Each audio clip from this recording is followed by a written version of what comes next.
I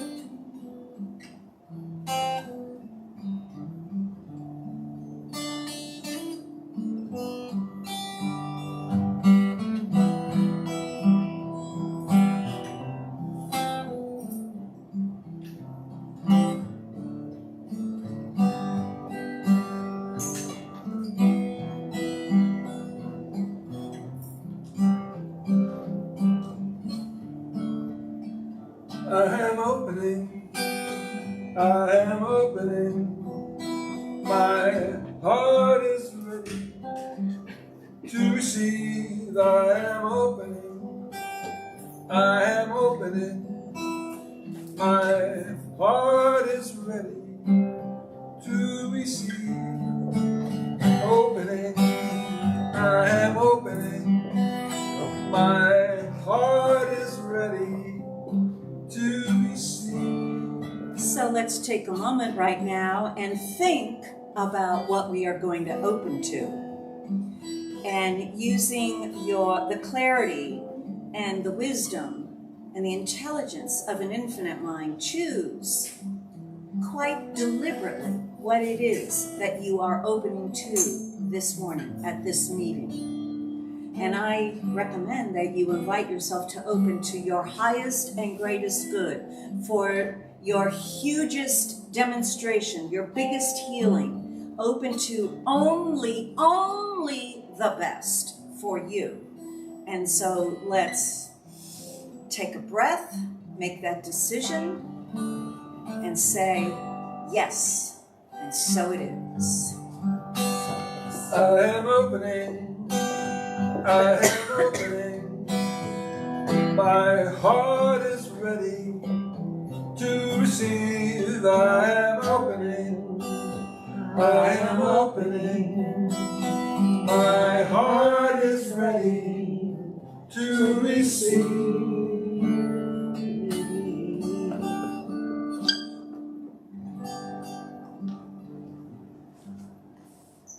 Good morning. Welcome to the Center for Spiritual Living, Princeton. We are a loving, healing, and inclusive community which teaches and practices the principles of the science of mind for the well-being and spiritual growth of ourselves and the world. And so I'm glad to be here this morning with all of us. We are here for one reason, because each one of us is wanting to learn and grow spiritually, and we do that best in community. And so that's what we are, a spiritual community of people growing together. So this morning, we are fortunate to have Reverend Karen Kushner, who will be our speaker. Next week, we have our practitioner, Regina Quince, who will be our speaker. In the weeks to come, we're going to have Reverend Karen speaking again. We're going to have Reverend Frankie Timmers from our center up in Morristown. We'll have Reverend Michelle Wadley. So there's quite a few things going on, and you get to hear our teaching in a lot of new ways, a lot of different ways, which helps each one of us to welcome ourselves to a deeper practice, a deeper understanding of who we are, because after all, that's what this teaching is. The science of mind approaches our spiritual growth together as a science. How do we learn how to take ourselves deeper? And that's why we're here, that's why we meet each week. And for any of you who may be online, we welcome you. We are streaming on Facebook. We're happy that you're watching us. This will also be posted on YouTube, and a link goes out so that you can watch it later in the week if that's what you choose to do. Also coming up in August, there will be a New Thought picnic in North Jersey, and we will post all the details of this. This is August 10th. 3 of our centers for spiritual living in New Jersey, and 3 Unity centers. We'll be just having a picnic. So we get this whole idea of us being together, people of like mind, sharing with each other, and we know wherever 2 or more are together, spirit is there. right? And we can do it just for fun also. We don't have to be listening to a talk. So anyway, welcome. Thank you for joining us today. And Reverend Rich? This is a tune it's an oldie for us, and it was written by Melissa Felipe, and I sing it once in a while, and it's, there is only one of us. In your eyes it's me I see, you are my reflection.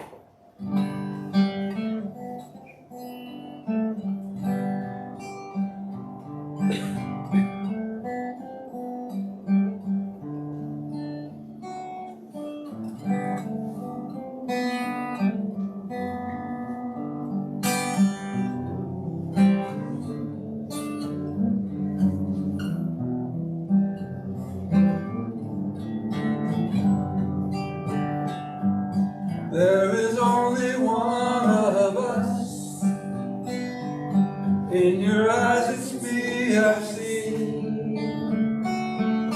There is only one of us. You are my reflection. There is only one. There is only one of us. In your eyes it's me I see. There is only one of us. You are my reflection. There is only one. There is only one of us. In your eyes it's me I see. There is only one of us. You are my reflection. There is only one. There is only one. There is only one.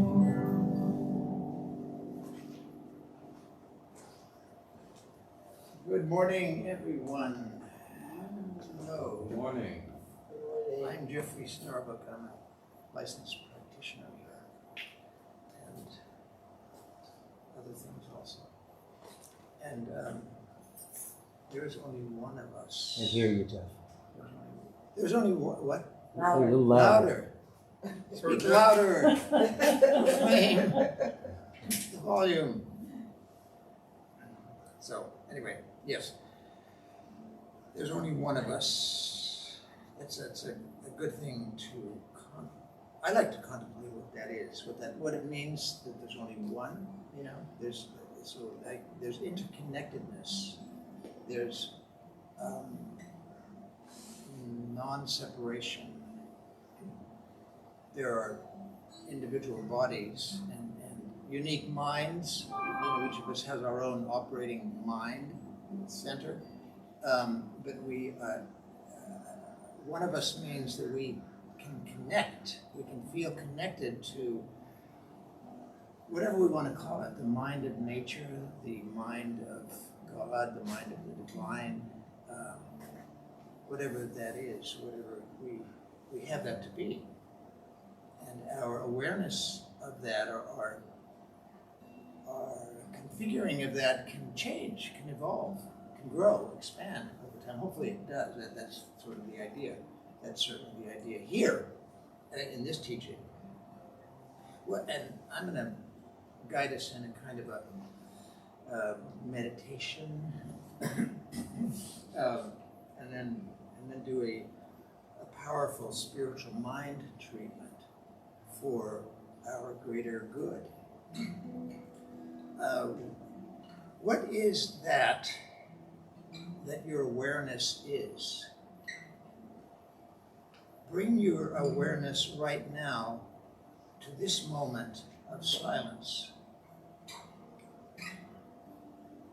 In between the words and sounds that occur, there's silence. Silence is the web that connects everything. breathe in through the nostrils, that's how we breathe in, and breathe out at your own pace, which may not be exactly what I'm suggesting, but that's okay. Breathe in, and as you're doing this, as you're breathing in, feel it, and as you're breathing out, feel it. You might be able to hear it. You can hear this sound that is made as the air is passing through the nostrils. Focus on the gap also. The gap is the point where the in-breath turns around into the out-breath. And then the out-breath turns around into the in-breath. The breath rises, just like a wave on the ocean, and falls. You know, when we go to the ocean, the ocean sort of swells and then unswells,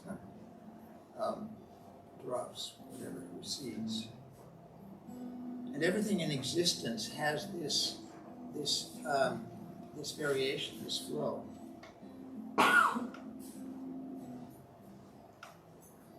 Breathing in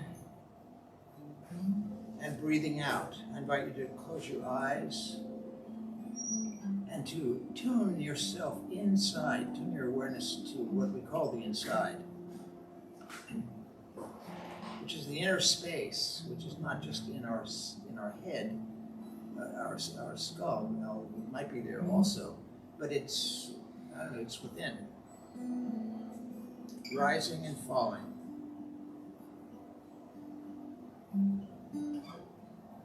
Continue to watch this process.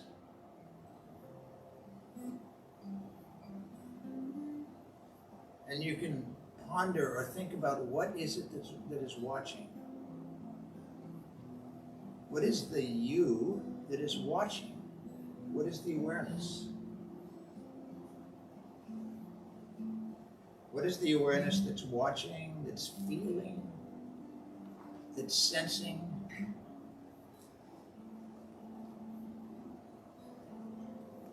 The thing that people call God emerges directly out of the silence.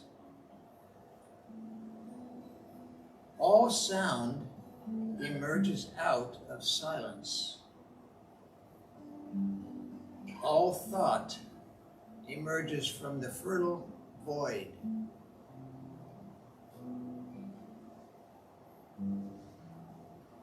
Give yourself some time right now and at other times to hear what is being spoken to you from the silence, from the within. Echoes of truth resonate in the silent forest. The divine itself emerges from and returns into that which we call silence. It happens within the head and also outside of the head. It reverberates in the bloodstream. That which we call God sources all creation. It does so each instant, each moment. You are that fullness. It is good. This fullness, this silence, stands ready to nourish and feed and direct you. Follow the breath continually back to the source. Say yes.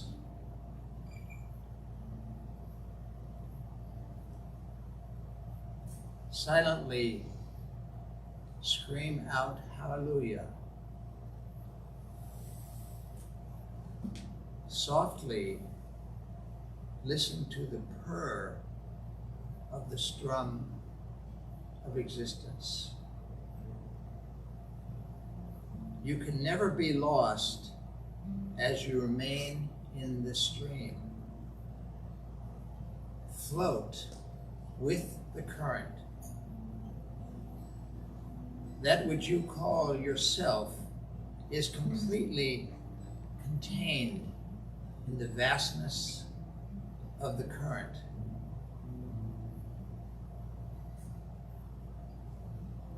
You are the boundless,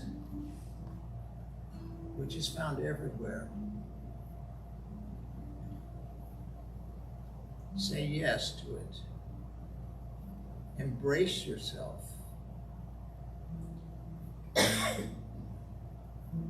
Embrace that which has no edges.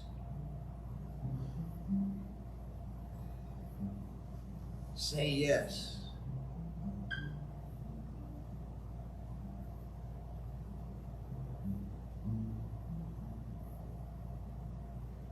And right now, allow yourself to soak into a few moments of silence right now.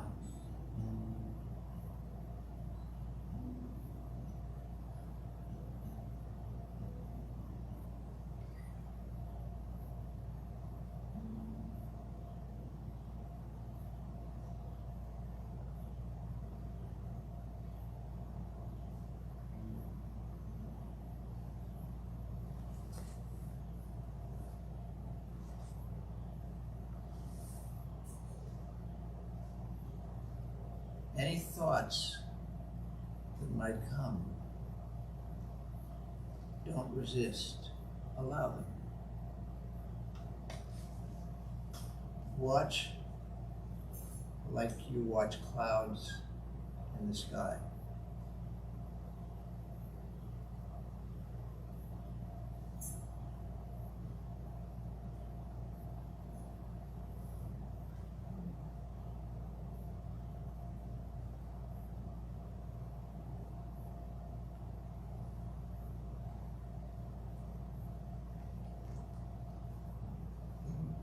We are here to celebrate existence.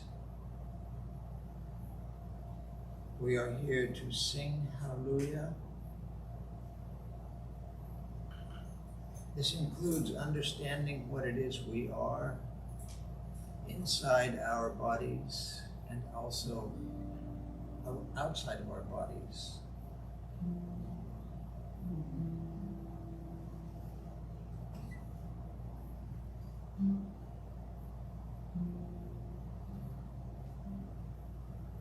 And now I will speak this word of truth for everyone who is present, everyone who is listening, everyone who is alive in consciousness,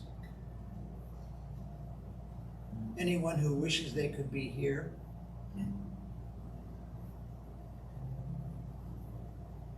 And recognizing that no one is excluded.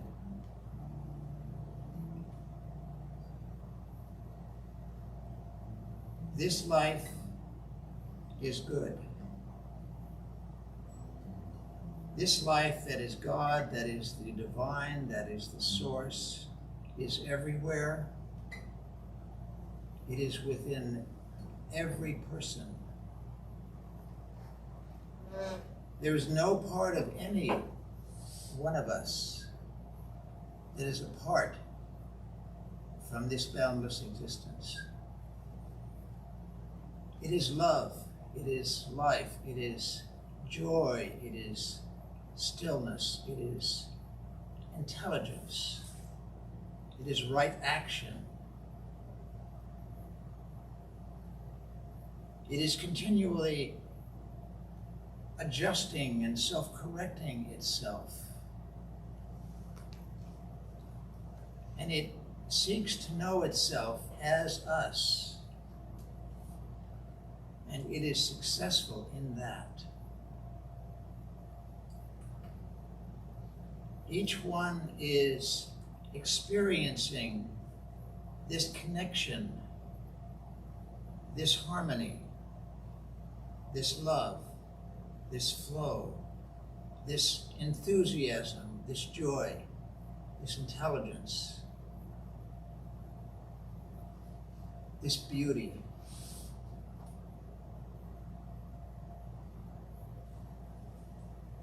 Every part and aspect of what is called the body, the physical body, is now whole, perfect, and complete. The maker of the body is in the body.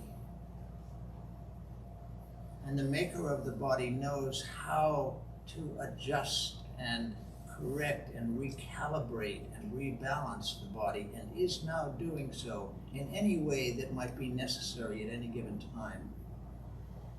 Every organ, every action, every function is working the way it was designed to work, and that is good. All human relationship needs are being met right now. There is supply, there is money, there is the material necessary for each one to speak, to sing their song, to write their opera, to do their work. And each one is guided continually toward what is right for them to do.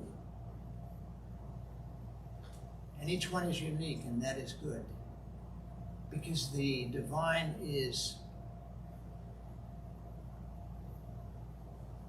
hungry for greater expression, and it is doing that through each one in all of the myriad ways.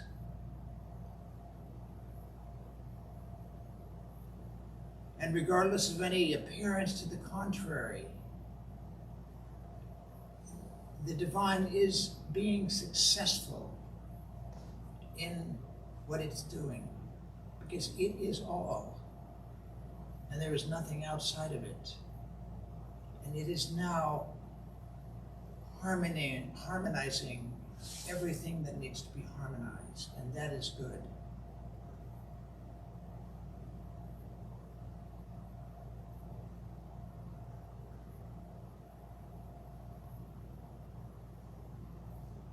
So everyone is saying yes. Everyone is stepping forward and saying, I'm in. Everyone is shouting hallelujah in their own way, in whatever way they do that. And that is good. And everyone feels contentedness right now. They feel completion, even though this completion is ever moving and advancing and never standing still, and that is good. And so this service and the talk that Reverend Karen gives is a wondrous and amazing talk, and this service is amazing. And the magic of this service continues after what we call the end of this service. It flows over out these doors, out into the world, to all of the places where people live as they travel in their cars. And this magic, this Tao, is ever increasing and ever expressing, and that is good. And join me now in saying, and so it is. So it is. And that is good.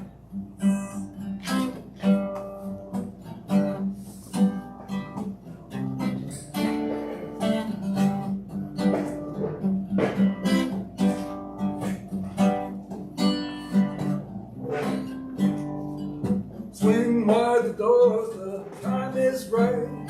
Swing wide the doors to let in the light. Bring in the dawn for humankind. Swing wide the doors of this heart of mine. Swing wide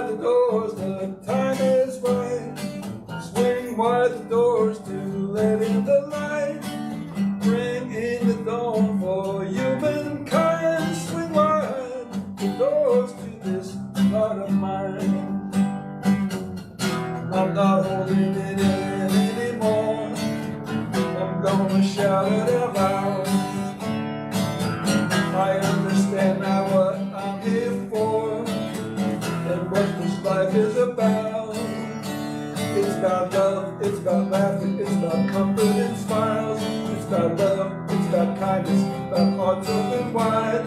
It's about love, it's about passion, it's about taking a chance. It's about love, it's about service, it's about lending a hand. It's about lending a hand. Swing wide the doors, the time is right. Swing wide the doors to let in the light. Bring in the dawn for humankind. Swing wide the doors of this heart of mine.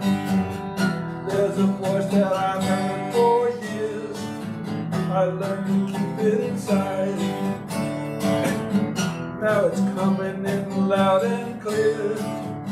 I want a much deeper life. Swing wide the doors, the time is right. Swing wide the doors to let in the light. Bring in the dawn for humankind. Swing wide the doors for this heart of mine. Swing wide the doors for this heart of mine. Swing wide the doors for this heart of mine.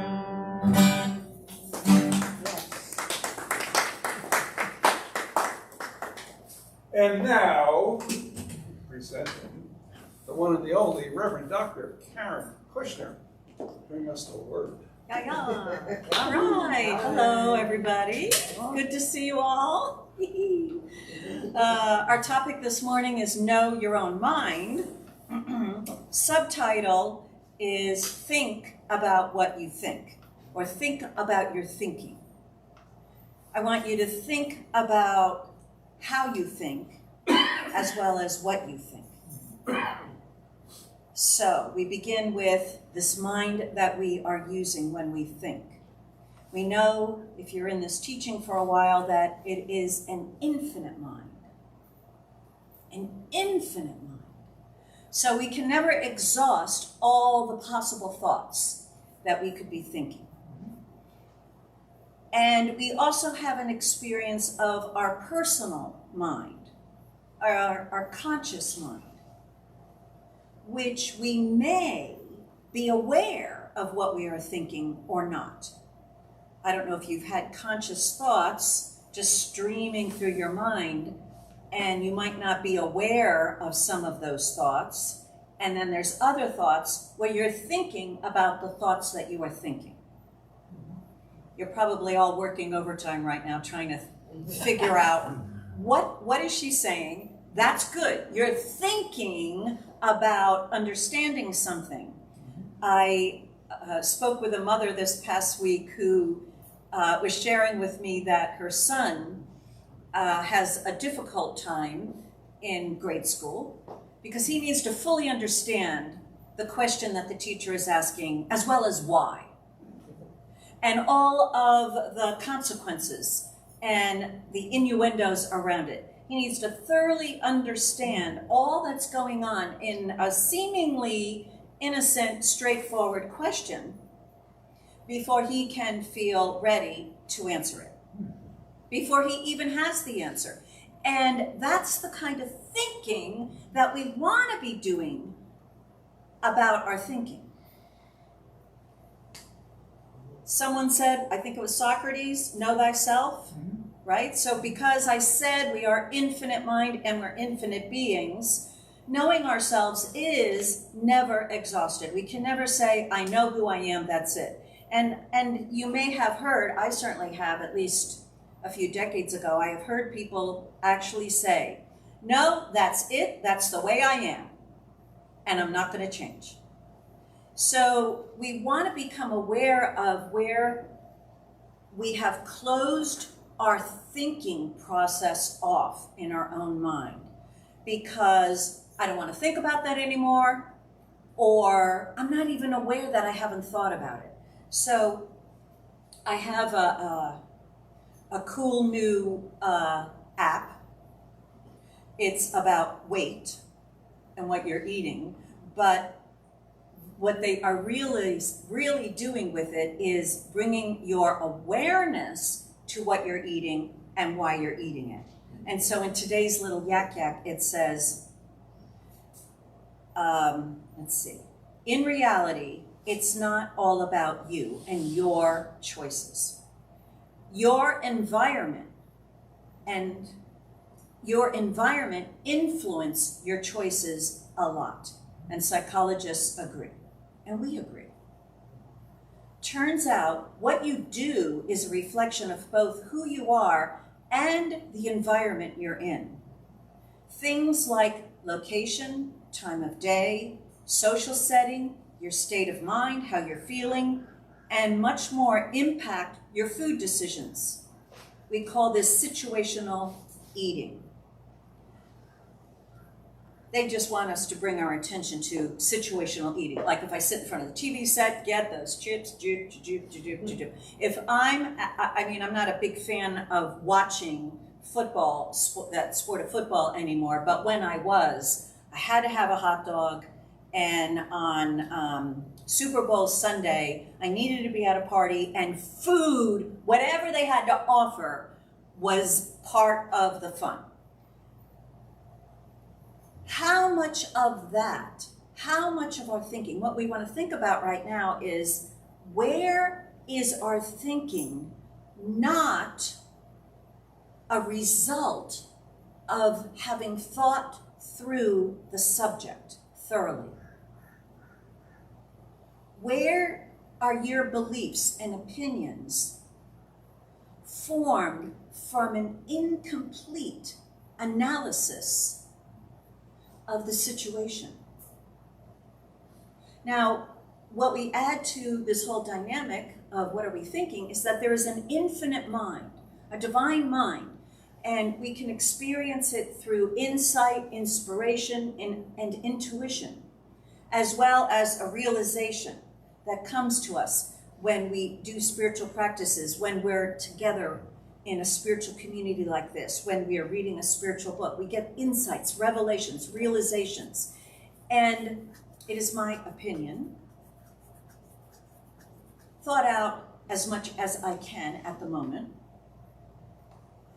that it is when we are in touch with the infinite mind that we come up with a true, unique idea that is ours.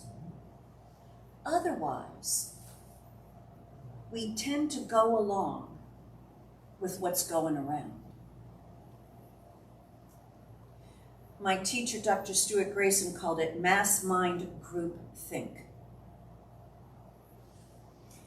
But I throw out some scenarios to you for you to assess whether you are a victim of mass mind group think or where you have clearly made your own conscious analysis and come up with an opinion.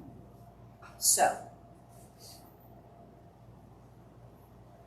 wherever you have a very strong emotion or reaction to something that happens,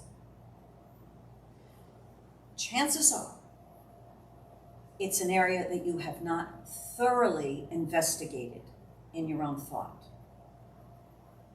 It's just because emotion and reaction is coming from, that part of our minds I haven't mentioned yet called the subjective mind.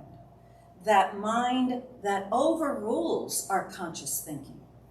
The mind that part of ourselves that believes what it believes, and it has within it all our memories, all of our experiences. It also has within it the entire human consciousness, all of its beliefs, and it fills in wherever we have not thought through with crystal clarity. It fills it in.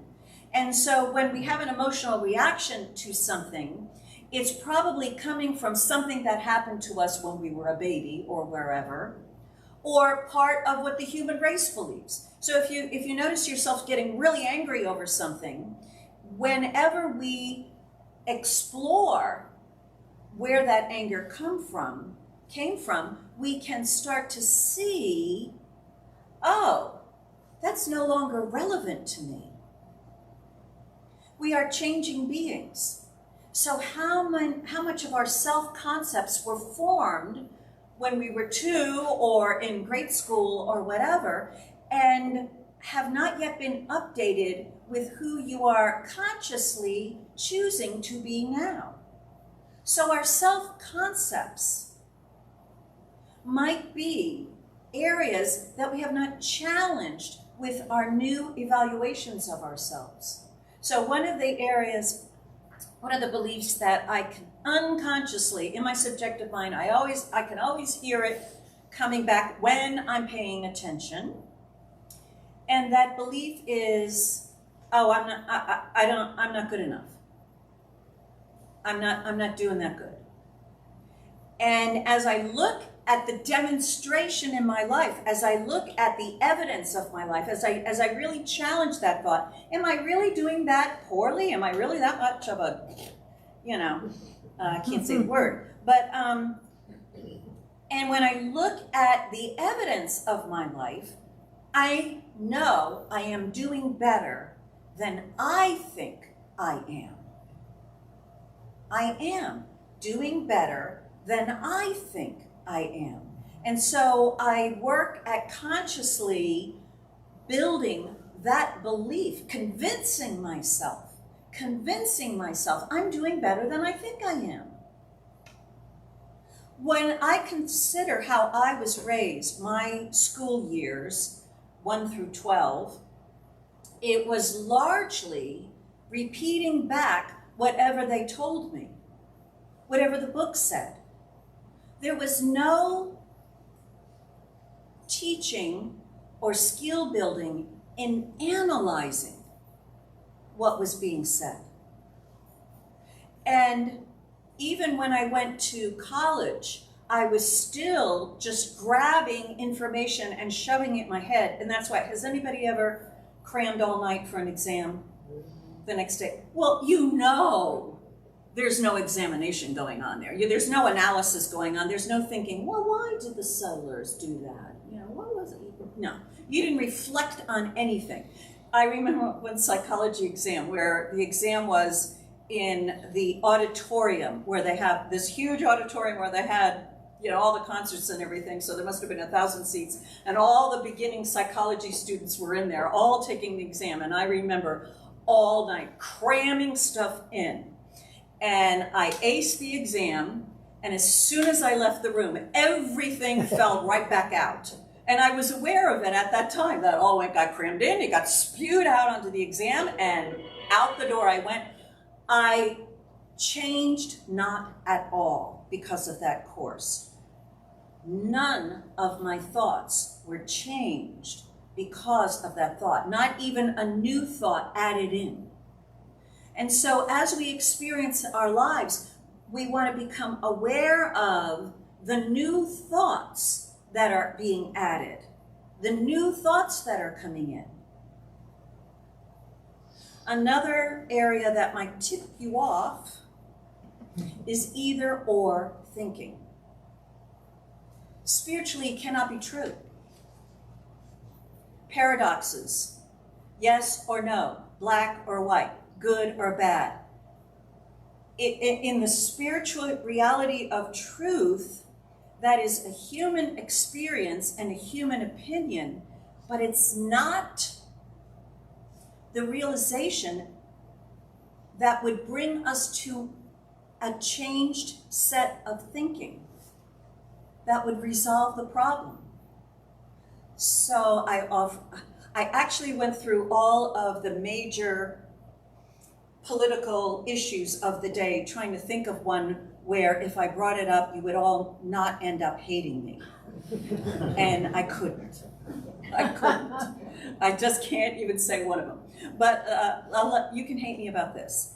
I invite you to consider each of our current political candidates for president.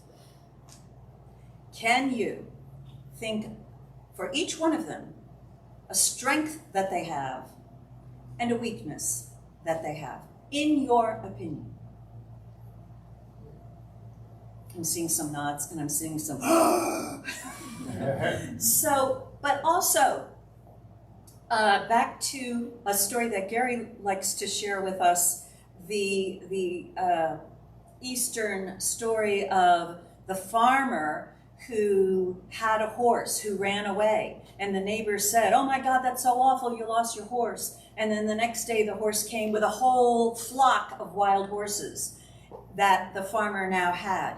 And the neighbor said, "Oh, how wonderful, you've got all these great horses." And then the third day, his son was riding one of the wild horses trying to tame it and got thrown from it and broke his leg. And the neighbor came by and said, "Oh, that's so horrible, your son broke his leg, how are you gonna have the farm?" And then the fourth day, the army came through conscripting any able-bodied male. And because his son had a broken leg, he was allowed to remain on the farm to help his father because he was no good for the army. Good, bad? We don't know the rest of the story. And so an infinite mind, see, here's, having facilitated co-creation so many times, we want to understand where our opinions are based upon what we value. And they differ. We all believe in good, and we want good for all. But our opinions diverge. And because neither side is reflecting upon the whole topic, going beyond the tried and true arguments that their side say, nothing new can enter in. And only when the divine mind enters its truth in can a solution appear that cannot be thought of beforehand, before you open your mind.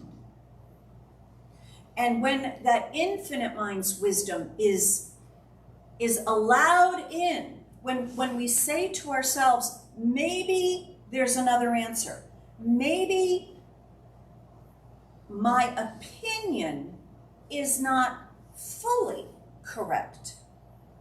Or this question, what do I don't know?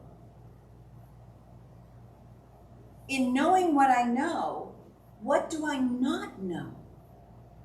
What have I not looked at? And when that little opening of thought is allowed, the infinite mind opens up and a new idea presents itself. How many of you have had a problem, computer problem, or banking problem, or something that you're trying to fix in your house, some problem, or you're trying to find something, right? And you're working and it's just not working. You can't figure it out. But as soon as you step back from it and relax that pressured mind that's trying to figure it out with what it knows, as soon as we relax that a little bit, an insight, an idea, a thought, a clue comes into our mind. Oh, maybe I could call blah, blah, blah, or maybe I could do this. And a solution is presented. Have you all had that experience about something? I'm seeing some nods there. But it will always be that way. There is divine mind, infinite mind, right? It's infinite. We want to realize there is always an answer. There is always a solution. There is never a question where the answer is unknown in the mind of God. And if it's in the mind of God, it can be known in your mind. And so what we want to realize is that because this mind of God is infinite, and our experience of the infinite mind does not have to be limited to what we know. And we can start living with the point of view of, what don't I know? What am I yet to know? I realize right now, here in this world, in my experience, I can't solve this problem. But there is something that already has the answer. And it's available to me. And now, we ask the answer. So, saying, have you ever worked at a job where you're trying to figure it all yourself, you're trying to do the job yourself, and then it's a new job for you and you're trying to figure out, and you know that the person sitting next to you knows how to do it, but you don't want to ask them because you're trying to figure it out for yourself. Any, work by myself kind of people. We're not necessarily team players, right?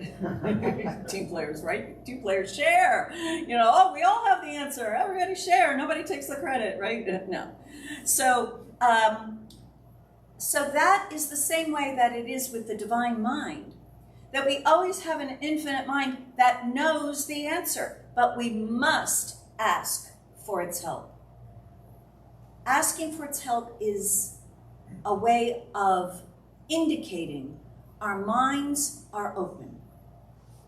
When we give up, how many of we human beings have had to be in the gutter with our addiction of what, name your addiction, who cares, right?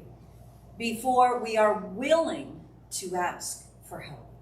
Before we are even willing to admit we have a problem. Right? Have you, any of you gone all the way down to the ground, slugging it out, and your friends and relatives, you might even have an intervention, right? And people say you're in denial, and you're like, oh man, I'm in denial, no way, no way. So, but those are clues. And what we want to do is we want to see what we don't see. We want to realize I'm not seeing the whole thing. I'm not even seeing myself thoroughly and completely. What do I not know about me? What strengths do I have that I have not yet discovered? Where can I express more? Asking those open-ended questions of ourselves allows a response to come to us from the divine, which sets us free. So, how many of us unconsciously or consciously believe in the bell curve? Have you heard about the bell curve? Oh my gosh, some of you have. Statistically, the bell curve is, I'll give you an example because they use it all the time, a disease, right? You get a disease out there in the world, not here, right? And they will say, they will measure the bell curve. Bell curve is like this. Most of the people will have this experience with this disease. And then 10% will die from it, and 10% will not even get it.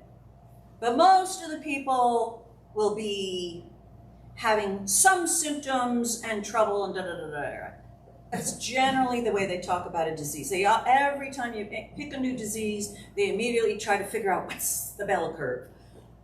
There's a 40% chance that you're going to die of it. All they're describing is, so far, 40% of the people who were diagnosed with that particular condition made their transition. We're assuming it's because of that disease. That's what they're saying. They're not even saying that the disease caused it. The press will say that, but not the scientists. So one of the things that I first learned in the Science of Mind teaching is get off the bell curve. I am not a statistic. I am not the human history. And the only way you get off of it is when you consciously choose something different for yourself.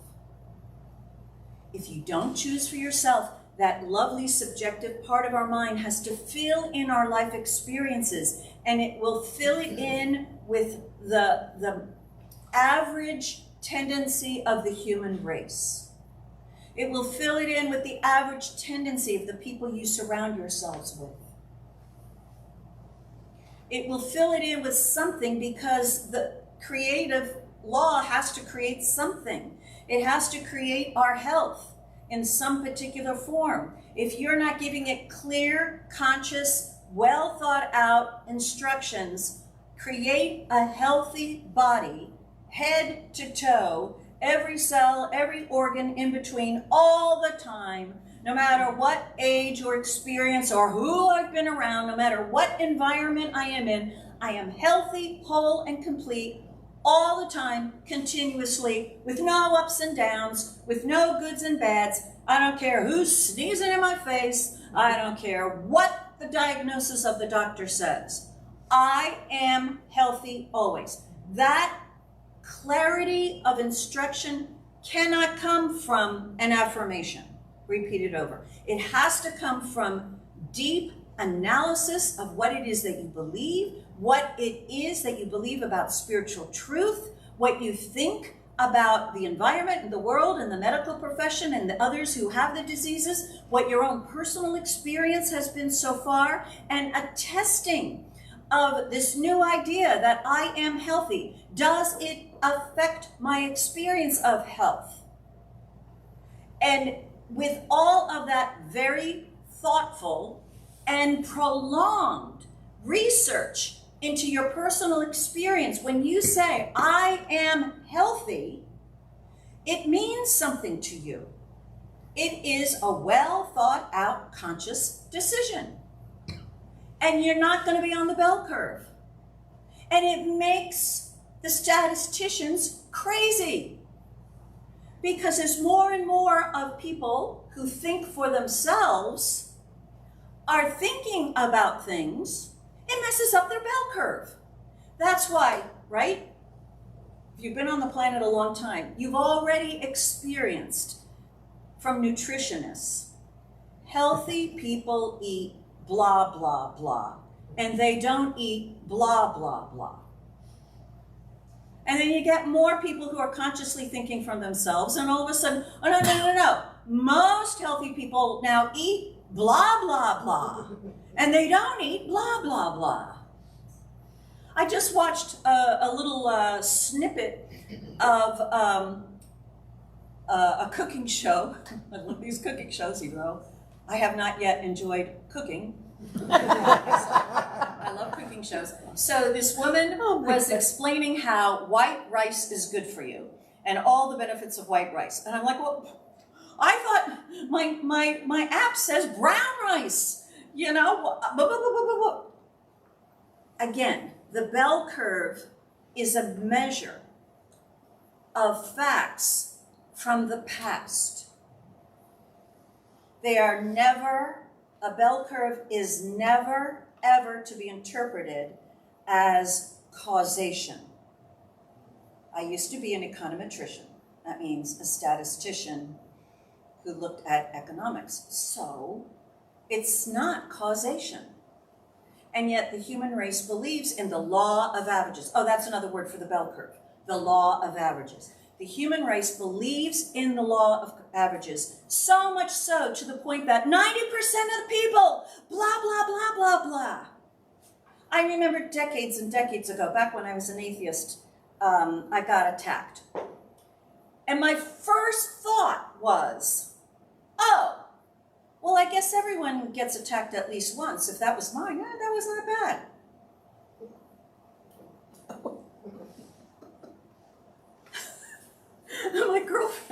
My girlfriend, she got attacked too. She got a gun pointed at her.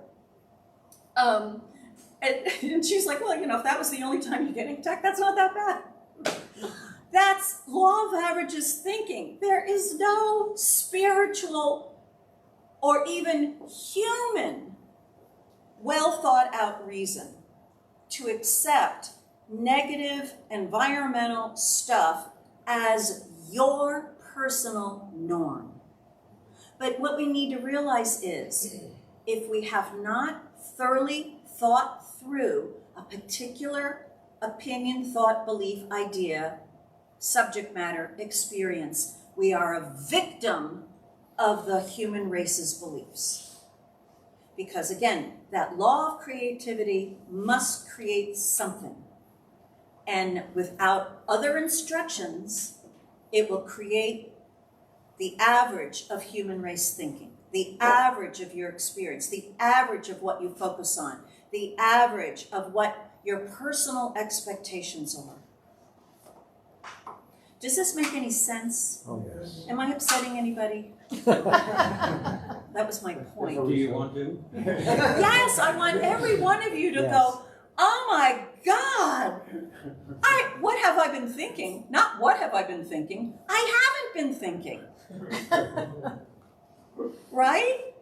Superstitions, all superstitions. You're not thinking.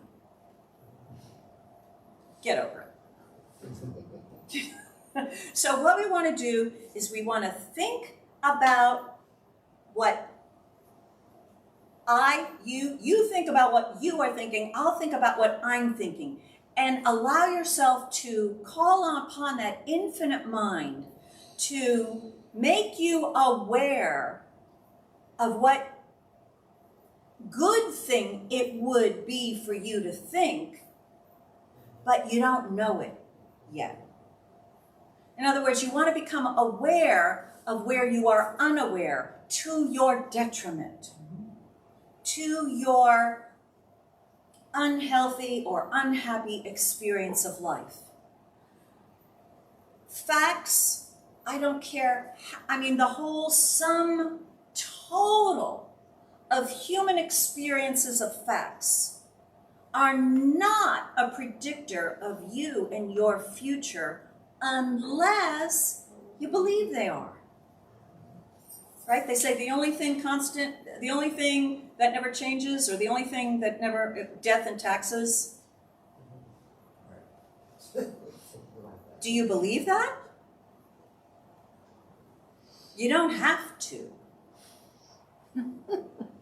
And as my spiritual guides, Reverend Lloyd Strum and Reverend Marcia Sutton used to say, when you are confronted with a new thought that you reject, or you're concerned about, or you don't believe, a good question to ask yourself is, if this thought were true, would I be more free? If this idea were true, would I be more free? And with freedom, I also, would I be healthier? Would I be happier?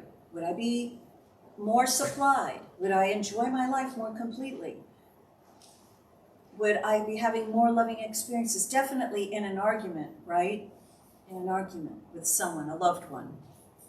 And you're having all these accusations in your mind going on about what is they meant and what they were motivated by and what they did, and then asking yourself the question, if all this is true about this person, is it making me happy? Do I want all these accusations I have in me to be true about them? Oh, but I'm right and they're wrong. Right? And as they've said, do you want to be right or do you want to be free? Do you want to be right or do you want to be happy? Do you want to be right or do you want to have a closer, loving experience with another? Do you want to be right that much that you'll go to your grave with your false belief and all the pain and the struggle that comes with it? I've been there. I know what I'm talking about, and I'm sure I still have a belief or two somewhere in me that I'll argue seemingly, well, to the death, right? But to the death of the thought. I will argue to the death of that thought that it is true. And surrender and humbleness comes when you reach that experience of, I was wrong. Completely, totally wrong. And I'm free because of it. Yay, I was wrong. What are you wrong about? What are you wrong about?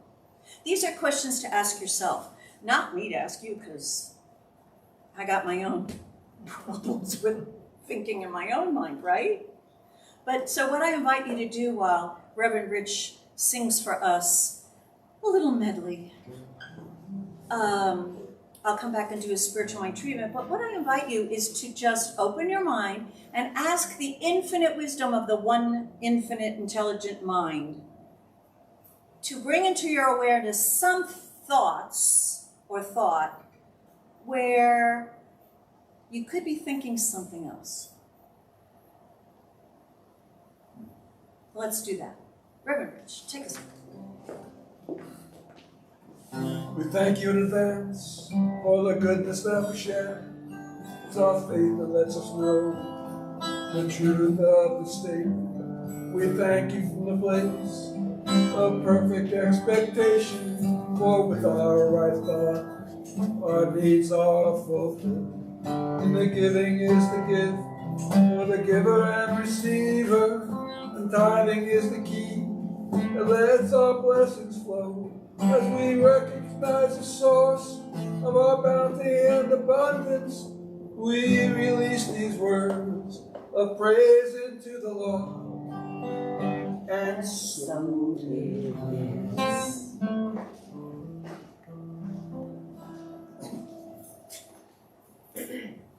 And so it is that all of life is a giving and a taking, and and I need to speak louder. Yes. Hello, hello out there in volume land. Yes.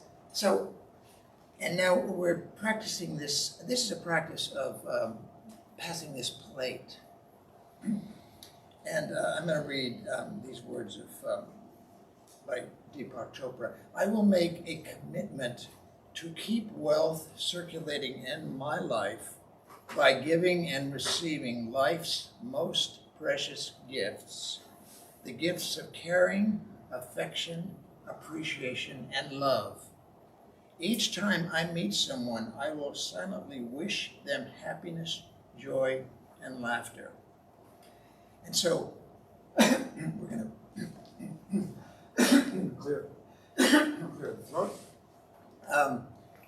We're going to do this practice and take the plate and suggestion, you don't have to do this, but hold it. And think of this as a, I don't know, as a lens or as a symbolic thing, a lens receiving or some, a place of inflow, and that is coming here. And in some way, some people put their hand over the plate, do it. But just practice a moment of being with this idea of give and take, of flow, and of being sustained. And and that's it. So here we go.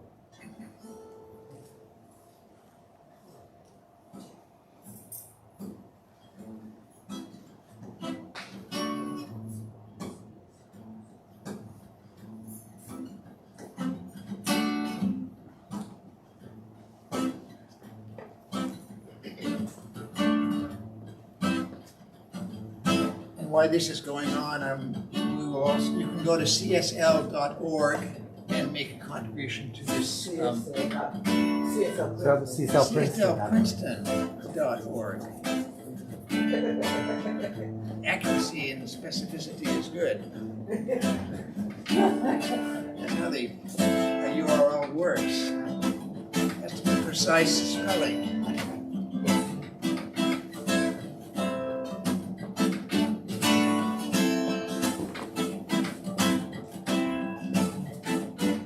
Time to boogie, Jeff.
All right, so did everybody get something? Oh, yeah. You did? All right, my job is done. So this word is being spoken here now for each one. Infinite mind knows all, and it knows of an experience of life for each one that is healthy, wonderful, that is filled with joy and love, that is fully supported, and that there is an abundance of good as well as wonderful experiences unfolding one after the another for each one. And each one is now open to hearing some spiritual truth that he or she has never heard before, but that is the key that unlocks the door to this greater experience of life. Infinite Mind knows this very real potential of living life and enjoying it for each one individually, regardless of where anyone is or what one has done. But regardless of anything that anyone believes right now, this Infinite Mind knows the way of thought to be revealed step by step, thought by thought, in through and as each one, so that each one is a complete new thinker inside and a new experiencer everywhere, inside and outside, of this greater idea of living. The answer is revealed, the guidance is given, the truth and realization is known, all is delivered. There is a way, and that Infinite Mind knows the way, and each one is now on the way. And the demonstration is achieved. I am grateful for this truth. I release this word to that Infinite Mind and the working of its infinite law. It is done, and so it is. So it is. That's the way it is.